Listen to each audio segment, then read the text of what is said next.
બોલો બોલો. આ ઓલા કરશન કાકાના છોકરાની વાત હાલતી ત્યાંથી ને. હા હા બોલો બોલો. કેમ છો મજામાં? હા હા. હા તે કહી દો, બોલો જે હોય તે.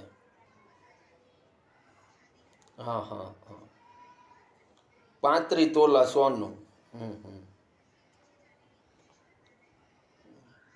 તે 10 વીઘા ઓછી પડે એમ જમીન?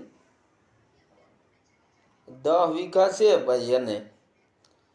અને છોકરાને વેલસેટ ધંધો છે ઘરનું, દુકાન કાપડની. હા. ને મકાન છે 12-35 નું. હા હા. સુરત.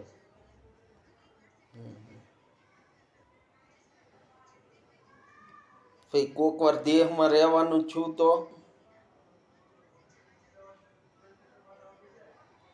કોક વાર દેહમાં જ રહેવાનું થાય ભાઈ. ગઢિયા બુઢિયા રહેતા હોય દેહમાં તો દેહમાં હાજા માંદા છાન રહેવાનું થયું જરૂર પડે. એ તો રહેવું જ પડે ને કોક વાર તો. એ તો હા.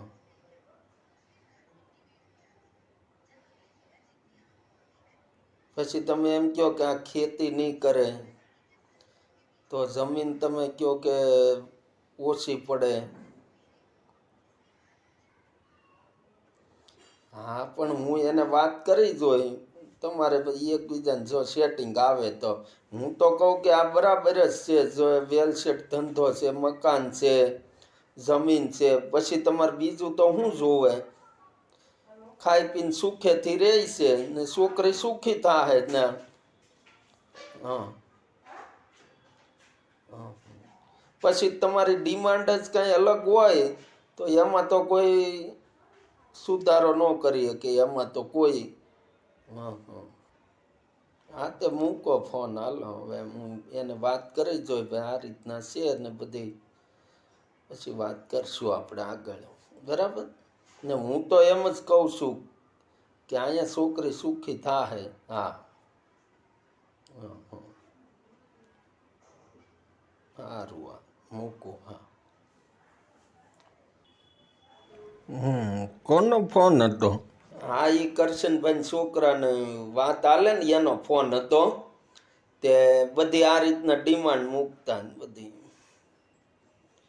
કે ભાઈ જમીન ઓછી પડે, 10 વીઘા છે એમ, ને છોકરી દેહમાં નહીં રહી એમ. અને હવે કોક વાર દેહમાં રહેવાનું થાય. કોક બીમાર હોય દેહમાં તો સેવા કરવા કેમ રહેવું પડે આમાં તો. હા. એટલે એવી બધી આવે ડિમાન્ડ. પછી જમીન ઓછી પડે ને મેં કીધું જો એને સુરતમાં મકાન છે 12-35 નું ને સારું એવું મકાન છે, વેલસેટ ધંધો છે, ઘરની દુકાન, તોય પછી ઓછું પડે તો એમાં તો બીજું તો શું કરીએ એમ. એવું છે. પણ તોય ન ધાર્યું થાય તો શું કરવાનું. પછી કે રસોઈ ઓછી ફાવે છે. હવે એ બધા ગુણો આ છોકરાનું બધું જોવે છે તો એના ગુણ જોવા પડે ને થોડા ઘણા. રસોઈ ઓછી ફાવે છે, પછી દર રવિવારે ફરવા જવાનું ફરજિયાત. બોલો. એટલે આ છોકરીઓની ડિમાન્ડ જ એટલી બધી વધી ગઈ ને તે આ બધું એટલે જ હાલે છે ને જલ્દી થતું જ નથી. તો પછી તો આમાં શું કરીએ? જમીન પાછી એ તો શું છે વેસવા એમ લેણું થઈ ગયું હોય. બાકી ખેતી કોઈને કરવી નથી ને એમ. એટલે આવું છે બધું. હવે જો એક આપણે વાત કરશું ને જો એકબીજાનું સારું સેટિંગ થઈ જાય એવું તો સારું એમ. મેં તો કીધું સુખી થાય છોકરી એમ. હવે જોઈએ અંજળ પાણી આગળ. સારું તૈયાર.